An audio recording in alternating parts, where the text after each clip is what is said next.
സംസ്ഥാന ബജറ്റിൽ മട്ടന്നൂർ മണ്ഡലത്തിന് ലഭിച്ചത് മികച്ച പരിഗണനയെന്ന് കെ ശൈലജ MLA അറിയിച്ചു. അടിസ്ഥാന സൗകര്യ വികസനത്തിനായി 113.5 കോടി രൂപയുടെ വിവിധ പദ്ധതികളാണ് പ്രഖ്യാപിച്ചത്. മണ്ഡലത്തിന്റെ ആകെ വികസന മുന്നേറ്റത്തിന് ബജറ്റ് അലോക്കേഷൻ സഹായകമാകുമെന്ന് MLA പറഞ്ഞു. സംസ്ഥാന സർക്കാരിന്റെ 2025-26 വർഷത്തെ ബജറ്റിൽ മട്ടന്നൂർ നിയോജക മണ്ഡലത്തിലെ അടിസ്ഥാന സൗകര്യ വികസനങ്ങൾക്ക് മികച്ച പരിഗണനയാണ് ലഭിച്ചത്. കണ്ണൂർ വിമാനത്താവളത്തിൽ വികസന പ്രവർത്തനങ്ങൾക്കായി 75.5 കോടി രൂപ, കണ്ണൂർ വിമാനത്താവളത്തിലെ ഹജ്ജ് എംബാർക്കേഷൻ പോയിന്റിന് അനുവദിച്ച ഹജ്ജ് ഹൗസ് നിർമ്മാണത്തിന് സംസ്ഥാന ബജറ്റിൽ 5 കോടി രൂപ, പഴശ്ശി ജലസേചന പദ്ധതിയുടെ കനാൽ നവീകരണത്തിന് 13 കോടി രൂപ, പഴശ്ശി സാഗർ ജലവൈദ്യുത പദ്ധതിക്ക് 10 കോടി രൂപ എന്നിങ്ങനെ വൻകിട പദ്ധതികൾക്ക് ബജറ്റിൽ പ്രഖ്യാപനമുണ്ടായി.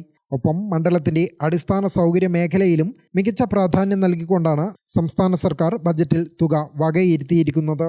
ടൂറിസം സാധ്യത കൂടി കണക്കിലെടുത്ത് മട്ടന്നൂർ നിയോജക മണ്ഡലത്തിലെ കൊയിലൂർ വളവ് പഴശ്ശി ഡാം റോഡ് നവീകരണത്തിന് 3 കോടി രൂപ ബജറ്റിൽ അനുവദിച്ചിട്ടുണ്ട്.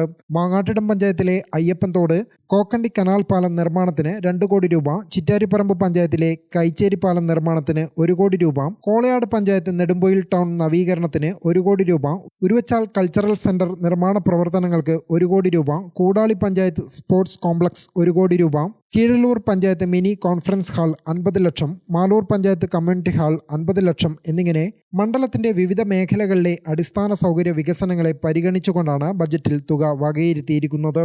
ഗ്രാമിക ന്യൂസ്, മട്ടന്നൂർ.